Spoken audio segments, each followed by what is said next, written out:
चलिए जरा 1950s के दशक में चलते हैं।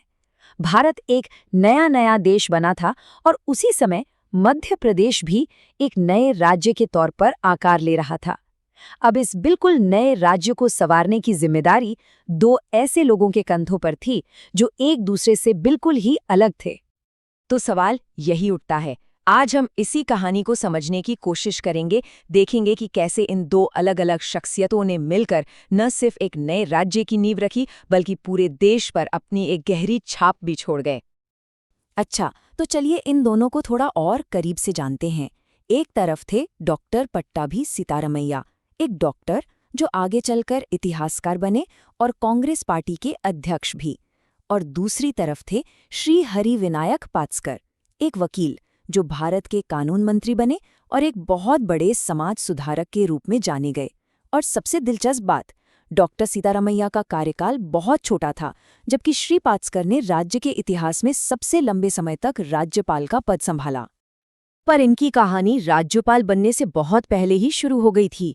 इन दोनों ने एक बहुत बड़े सपने के लिए अपना जमा जमाया करियर तक छोड़ दिया, और वो सपना था भारत की आज़ादी का। इनकी कहानियां ये बताती हैं कि जब मंजिल एक हो तो रास्ते अलग अलग भी हो सकते हैं। इस स्लाइड को देखिए जरा, ये बड़ा दिलचस्प है कि इनके रास्ते कितने मिलते जुलते थे। दोनों ने 1920 के आसपास कांग्रेस में शामिल होकर राजनीति में कदम रखा।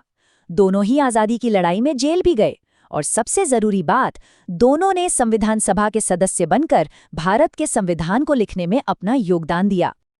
मतलब उनका काम सिर्फ मध्य प्रदेश तक ही सीमित नहीं था। राज्य का नेतृत्व करने से पहले ही ये दोनों राष्ट्रीय मंच पर बहुत बड़े बड़े काम कर रहे थे। एक तरह से आज के भारत की नींव रख रहे थे।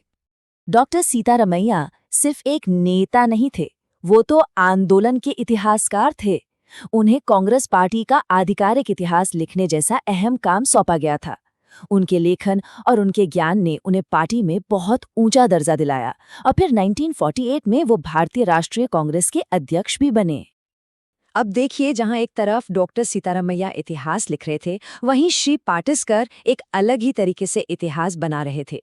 ये जो स्लाइड है ना, जिसमें सिर्फ 3 शब्द हैं, ये भारत के सबसे बड़े सामाजिक सुधारों में से एक को दिखाती है। ये कोई मामूली कानून नहीं था।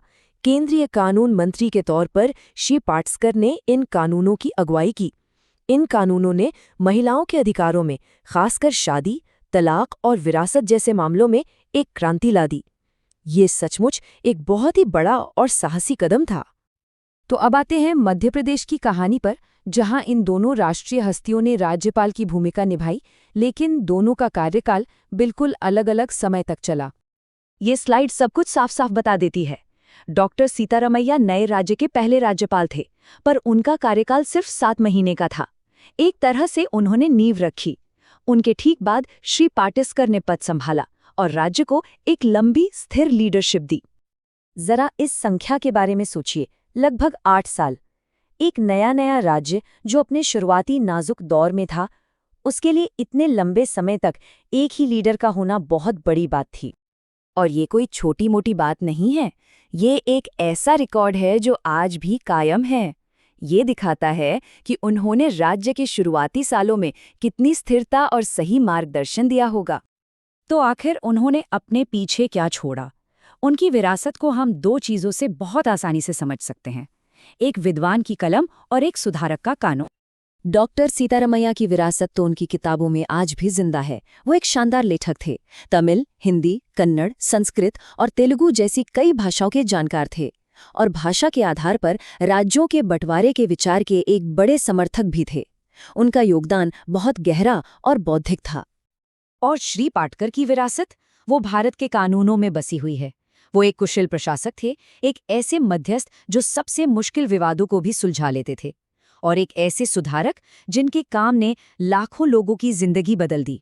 उनके इस जबरदस्त काम के लिए उन्हें भारत के सबसे बड़े सम्मानों में से एक पद्म विभूषण से भी नवाजा गया। ये जो कथन है, ये उनकी उपलब्धि के महत्व को बिल्कुल साफ कर देता है।